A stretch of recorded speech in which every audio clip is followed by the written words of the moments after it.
Ren Kane is joining the crew. He's joining the crew. Oh my God. Let's talk about it. So, we finally go back to Alder. Yo. So he calls a meeting with all the great clans, all the big dogs, and we kind of get an idea of like kind of who's cool with who and who's not cool with who. The Mapelia clan, they have super deep ties to the Indref clan, so they're super loyal and things like that. But the Phoenix race, not so much. And then now the Pantheon race, they had it, because one of their own. So these clans are just like families. They got brothers and sisters. You got the leader of the family and things like that. So when Tassi ended up getting killed, the leader of the Pantheon race, Adamir, he's pissed. He's pissed, man.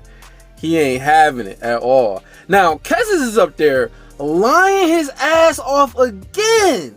Trying to talk about, he didn't get killed by no lessers. That it was a trick. It was a fluke. Adamir, he's not buying this shit at all. He's like, you full of shit. And it's so funny to me because Adamir, he respects the authority of Kessis, but he's not afraid to call him out on some bullshit. He's not afraid. Like I said, he's not gonna take it lightly at all. He's not gonna back down, especially when you got all the rest of his crew there. Like Alder said, they brought a ton of people with them, and they said that they brought as many people as the Indref clan. So they came in there deep. And so he's not backing down. And Alder is smart because he knows, because the Pantheon race and the way that they're warrior race. They take challenges with fight, with strength. So they want to beat some ass pretty much. And so he knows that if I do some shit, Kessis is not gonna do nothing here, not with all my crew here. Well, I say crew, but not with his clan there. And he gonna choose a more appropriate, more convenient moment to try to do something. But like I said, Alder is smart about that. But yeah, Kessis is up there lying again, doing his bullshit. Adamir's not having it. Kessis is strong, man. He's he used his king's force, and everybody's just like, oh. They taking it back, like, oh, I know we strong, but man, this dude Kessis, you don't want to fuck with him, man. But anyway, basically, Kessis is not about to let Adamir keep on interrupting him and being disrespectful. So he just shut it down. He's just like, you know what? We gonna come back when you guys calm down, when I don't have to do anything crazy. I don't have to murder somebody. I ain't gotta destroy a clan like I be doing. So he was like, we gonna come back and we gonna convene later. So Alder, he's trying to dip out. He's trying to dip. And Winsome's following him, man. Winsome's following him. And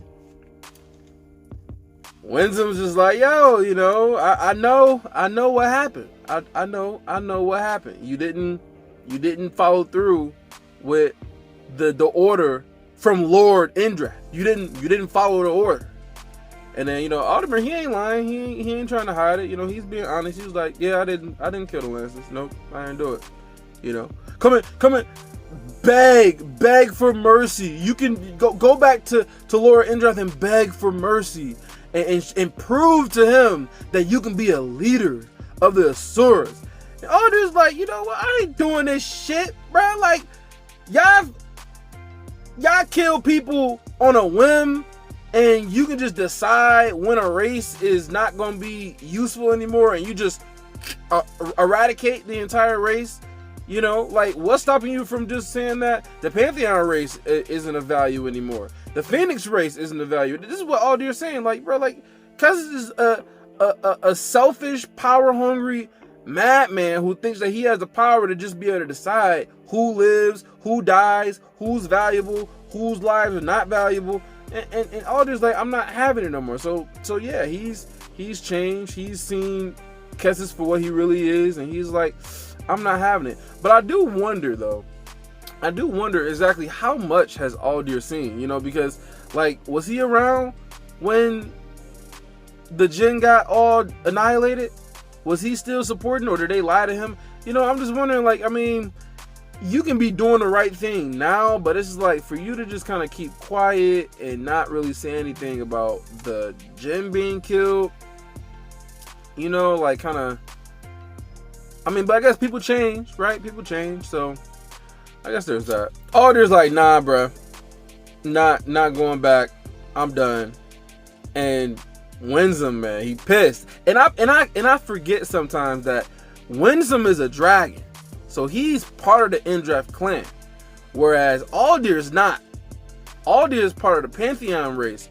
He's part of the Thyestes clan, and so he don't have any, like, you know, family ties to the Indrath. He just knows that the Indrath is, you know, Kessis is the leader of the Great Eight, and he's the one's in control. But you know, you can see that Winsome, he don't take kindly to any type of insults to his lord.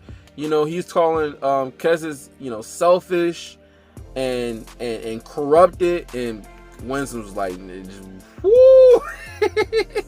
Winsome about to lose his mind. But no, he ends up dipping out of there. One thing that we do find out is that Alder's weapon is Silverlight. Now, I believe Silverlight is a spear. I don't think we've ever seen him use it before or anything like that. He didn't have to use it when he was talking to the Lances, and he didn't have to use it when he was killing the Grey Sunders. So I mean, he's never used it. So I think it's a spear with like Tassi, because Tassi had a spear, and they were both part of the same clan. So I would say it's a spear. I would love to see how this spear looks, like how would it be designed. But anyway, I think it's cool that we got the name of his weapon that he uses. But now my favorite part, which now we got more theories that we can talk about or what we think is going to happen. Now he goes and talks with Ren Kane, the same guy who created Regis. We get to see what he's thinking. And so, word of the day, sycophantic. Now I had to look this up. So basically, sycophantic means that you are not being very sincere. You know, you're following some sort of leadership or some sort of authority, and you're got ulterior motives, and you're not being very, very sincere. It's pretty much you're kind of conniving, you know. So he says that Ren's never been sycophantic. So he was never doing things for Kessis, trying to like one up him or trying to like hold some sort of advantage over him or something like that. So he doesn't have like super good ties. Now also the thing that's cool too is the Pantheon race is really cool with the Titan race, which is what Ren is. Ren is part of the Titan clan. And Ren said that he wasn't invited to the meeting, which I think is kind of interesting, because I thought that Ren would be, you know, of like importance as far as like in his clan, but the leader of his clan didn't invite him in there. So I wonder if he's not very high up, or maybe he's not like he's not looked at positively, you know, because maybe he's not a fighter. I don't know. So we get Ren says that, okay, he knows what Arthur's weapon turned out to be. He knows that Regis is a wolf type creature. And so I'm wondering, how does he know? Right? Now there's a few different ways, or it's a few different reasons why he could know that that is a wolf. Is because he's the one that created the Aclarite, and so when it finally manifests, he's going to know just because he's the creator. or he already knows and already seen Regis, and he knows where Arthur is, and you know, he's already seen it. But he says that he wants to see Regis. He wants to see the weapon. So what does this mean? He's part of the crew, man. He's part of the crew. So I'm just imagining Ren going down there and making weapons for everybody, man. Like, I mean, the dude's genius. He's a genius. So it's just like, if he can go down there and he can give all the lances a weapon, that's going to immediately power them up. They won't even need Tatsi's spear. If he can go in there and make, you know, give Ellie a weapon, give everybody a bunch of weapons and stuff, man, we powering them up right off the bat. And then Arthur's already got a power up with this new insight for his Realm Heart ability, you know, his God rune that he named Realm Heart. So it's we could have a lot. We could have a lot, man. We could have a lot of stuff going on. So we got one more person on the crew. We got one more person. So we got Arthur and his crew. We got Alder joining. We got Ren joining. We already know Cypheris is going to join. We already know her retainers and her retainers part of the crew. And then we already know Kara's part of the crew too. So we got more people. And so I don't think that one of the clans is going to join right away. Like, I don't think that the Pantheon clan is going to be like, you know, we're done with you Kesses and we're going to join. I don't think they're going to do anything like that anytime soon. But I think that we might have like a couple people here and there that's just like, you know, what should we do? You know, because Aldir, it doesn't seem to me like he's talked to the leader of his clan, Adamir. So I'm not sure if he even knows what Aldir even is doing. You know, he better just dip out. So I don't know. But this was another really good chapter. It was a pretty busy day for me today, so I'm kind of putting this up a little late. But I am interested in hearing what you guys think about the chapter, and let me know in the comments. And by the way, don't forget, like the video. Like the video if you like the review, so that way I know what's liked and what's not liked. But yeah, so that's it for me today. I'll talk to you guys later.